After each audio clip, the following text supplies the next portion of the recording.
Assalamualaikum warahmatullahi wabarakatuh dan selamat pagi. Perkenalkan, nama saya Andi Nurul Muhlisa. Saya merupakan dosen dari program studi peternakan Fakultas Peternakan dan Perikanan Universitas Sulawesi Barat. Spesialisasi saya adalah mengajar mata kuliah di bidang konsentrasi teknologi hasil ternak.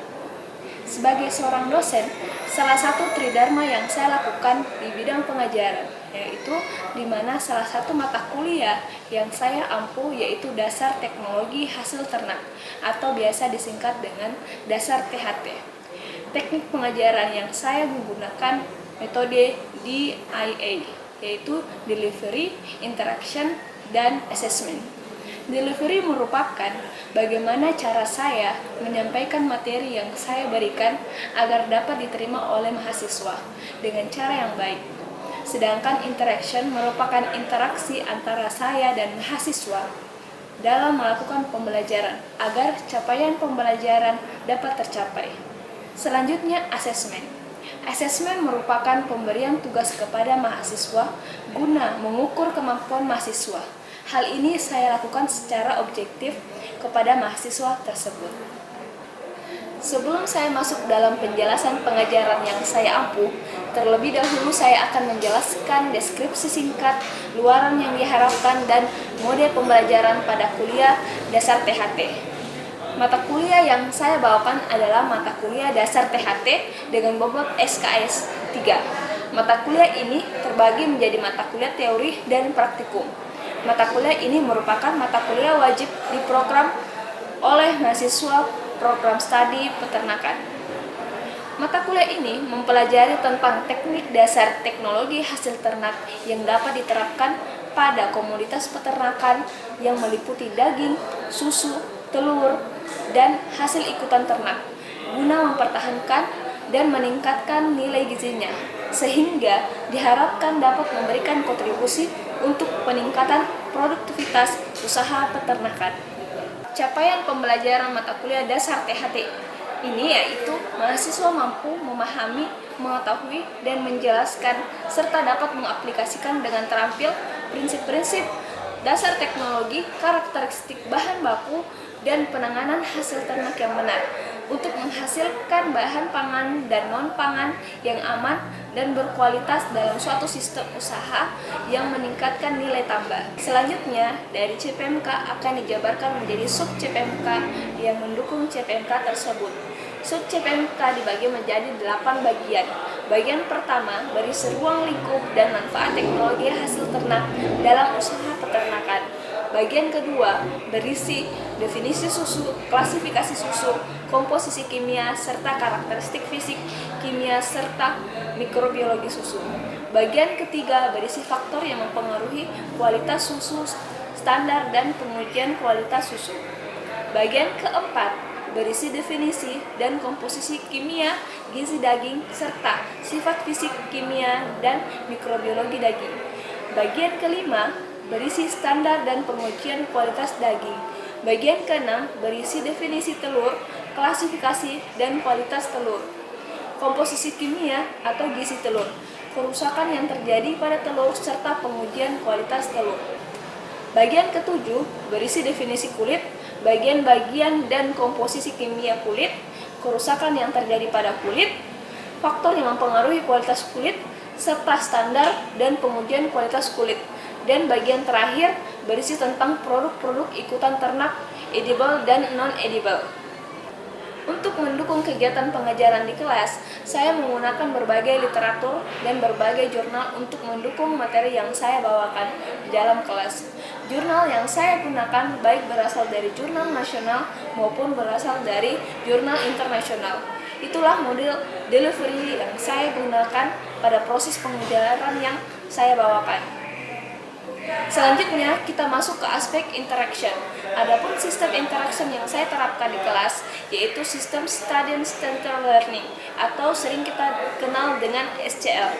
Sistem SCL merupakan pembelajaran yang menempatkan mahasiswa sebagai peserta didik atau subjek sehingga akan mengembangkan minat mahasiswa tersebut sehingga menjadi lebih aktif, kreatif, dan inovatif. Sistem SCL terdiri dari pembelajaran interaktif, diskusi, studi kasus, dan pembelajaran kooperatif. Yang pertama, pembelajaran interaktif atau yang lebih dikenal dengan interactive learning, yaitu pemaparan materi dalam kelas atau pembawaan seorang dosen di dalam kelas dengan menyisipkan pertanyaan kepada mahasiswa guna meminta pendapat dari mahasiswa itu sendiri. Yang kedua, yaitu team share atau berdiskusi dengan mahasiswa dengan mengangkat isu-isu atau tema-tema tertentu yang kemudian akan dipresentasikan oleh mahasiswa di depan kelas. Yang ketiga, yaitu studi kasus atau base case study, yaitu dengan mengambil berbagai kasus sebagai contoh bagaimana penyediaan daging segar yang memiliki kualitas fisik kimia yang masih bagus. Adapun platform yang saya gunakan untuk mendukung kegiatan belajar mengajar yaitu menggunakan e-learning dan Siakat. Jadi e-learning sendiri digunakan mahasiswa untuk melakukan kuis, ujian, pengumpulan tugas, dan lain-lain yang akan diberikan oleh dosen. Sedangkan Siakat digunakan untuk mengisi presensi kehadiran mahasiswa. Itulah model interaktif yang saya gunakan di dalam kelas pada model pembelajaran yang saya bawakan. Selanjutnya, kita akan masuk pada sistem atau aspek asesmen. Aspek asesmen yang saya lakukan yaitu penilaian kepada mahasiswa secara objektif untuk mengukur kemampuan mahasiswa itu sendiri. Adapun poin-poin penilaian-penilaian yang saya terapkan telah saya sampaikan kepada mahasiswa pada saat kontrak perkuliahan yang saya bawakan di pertemuan pertama. Hasil asesmen yang saya lakukan dengan harapan mahasiswa dapat mengetahui proses penilaian yang saya lakukan secara objektif kepada mahasiswa untuk mengukur kemampuannya secara mandiri. Demikianlah pemaparan 3 aspek yang saya terapkan dalam proses pengajaran, yaitu delivery, interaction, dan assessment.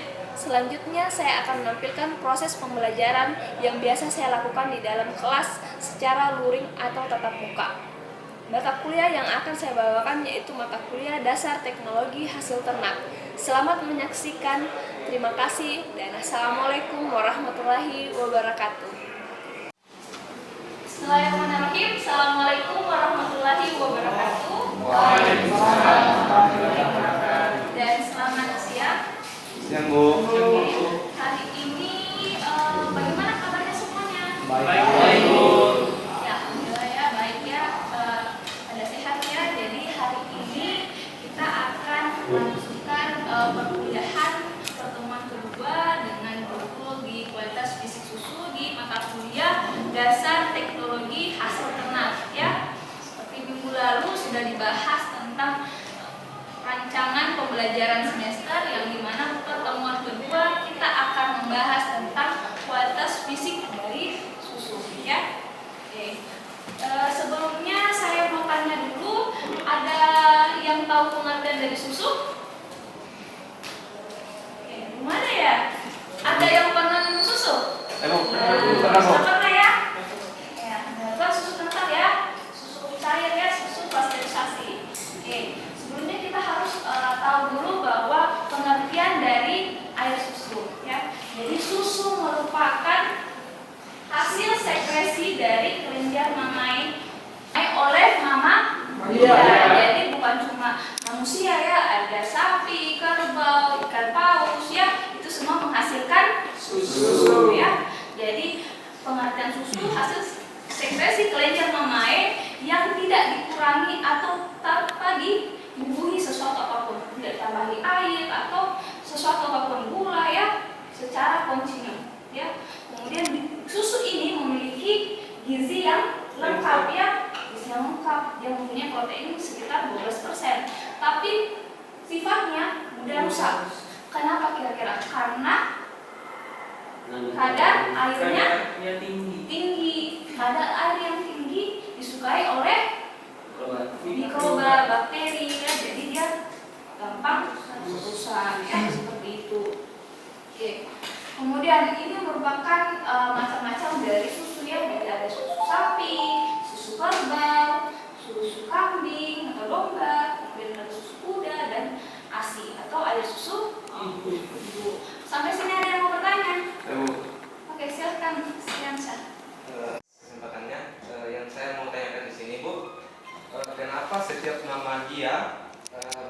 kandungan air susunya? Oke, setiap mamalia itu berbeda semua kandungan susunya atau kandungan gizi dari susunya, karena setiap makhluk hidup itu berbeda-beda semua berbeda-beda kebutuhannya. Ya, manusia beda kebutuhannya, dia lebih tinggi protein, sapi lebih tinggi lemaknya karena dibutuhkan sesuai anaknya, dia kebutuhannya apa lebih tinggi seperti itu. Jadi sampai sekarang tidak ada yang bisa menyerupai dengan ASI. Oke ya, jadi seperti itu ASEAN saya. Jadi kenapa sih semua mamalia itu berbeda-beda semua kandungan gizinya, air susunya, karena seperti itu ya, kebutuhannya berbeda-beda pula ya. Oke, ada lagi yang mau bertanya? Oke, kita lanjut ya. Lanjut, Bu. Oke, jadi ini merupakan ciri-ciri dari susu segar. Jadi susu segar itu baunya khas, bau khas susu yang tidak berbau asam atau berbau busuk dan kening. Ya, betul-betul bau khas susu. Ya, khas susu, ada bau khas daging, ada bau khas telur, itu semua mempunyai ciri-ciri khas sendiri ya. Kemudian pH-nya normal susu yaitu sekitar 6,5 sampai 6,7. Jadi dia bersifat basah ya. Bersifat basah. Kemudian warnanya itu warna putih kekuning-kuningan atau kebiru-biruan ya. Kemudian rasanya sedikit manis dan gurih. Kemudian tidak ada terjadi penggumpalan. Ketika ada terjadi penggumpalan berarti susu tersebut terkontaminasi ya. Kemudian tidak berlendir. Jadi kalau berlendir juga pasti itu ada bakteri yang terkontaminasi. Ini adalah merupakan sifat fisik dari susu. Jadi sifat fisik merupakan sifat atau karakteristik yang dapat dilihat secara visual ya, menggunakan alat indera kita. Alat indera kita ada berapa? 5. Pertama mata untuk melihat ya, kemudian hidung untuk menghirup ya, aroma ya, kemudian lidah untuk mengecap rasa ya, kemudian kulit untuk meraba, kemudian telinga untuk mendengar. Jadi ini semua alat indera kita digunakan untuk melihat fisik dari susunya ya. Kemudian sifat fisiknya ada viskositas, ada pH, kemudian ada berat jenis, kemudian ada organoleptik, kemudian titik didih dan titik bubu. Kita masuk satu persatu ya. Oke, jadi dari warna susu. Warna susu itu ya, faktor yang mempengaruhi dari warna susu itu ada bangsa ternak ya. Kemudian ada jenis pakannya. Kemudian ada jumlah lemaknya. Jadi semakin banyak jumlah lemaknya semakin berwarna kuning ya, seperti itu. Kemudian bahan padatnya. Bahan padat itu contohnya proteinnya ya, lebih tinggi, jadi warna juga berbeda. Kemudian bahan pembentuk warnanya atau pigmennya ya. Ketika warna kebiru-biruan itu susu lebih warna putih kebiru-biruan itu ada indeksi untuk pemalsuan susu ya. Jadi itu ada pemalsuan dengan menambahkan air putih. Kemudian ketika susu lebih kekuning-kuningan warnanya itu, jadi dia lemaknya tinggi ya, dan vitamin B-nya pada pakan itu banyak seperti itu ya. Kemudian ketika ada bercak darah di dalam air susu atau warna merah itu berarti ada infeksi di anting atau biasa disebut dengan mastitis ya, seperti itu. Oke, lanjut ya. Rasa dan aroma ya. Kemudian rasa itu kita menggunakan alat indera apa kalau rasa? Pengecap ya, atau lidah ya. Ya. Kemudian adapun rasa susu ya, ini agak manis. Agak manis itu disebabkan karena adanya laktosa atau apa itu laktosa? Gula yang hanya ada dalam susu ya. Di daging ada nggak laktosa? Tidak ada ya. Jadi cuma spesial di susu ya. Makanya ada orang yang alergi terhadap susu ya, karena ini laktosa yang berperan di tubuh orang itu tidak terdeteksi bahwa ini adalah gula susu. Jadi laktosa intoleran, ya seperti itu. Kemudian agak asin itu karena adanya klorida, sitrat, garam-garam mineral lainnya, ya seperti itu. Kemudian rasa dan aroma susu mudah menjadi abnormal, ya karena pertama pakan, ya. Kemudian enzimatis, selanjutnya kimiawi, terus aktivitas mikroba atau mikrobiologi. Ini biasa ketika jumlah mikrobanya lebih banyak atau lebih tinggi itu bisa menyebabkan lebih asam, ya, pH-nya akan turun. Kemudian peralatan pengolahan susu atau mekanis. Jadi kalau peralatan yang kurang higienis ya bisa merubah rasanya, ya. Contoh misalnya itu menggunakan ember pada saat pemerahan. Jadi dia rasa aroma plastik itu menempel di susu. Ya, seperti itu.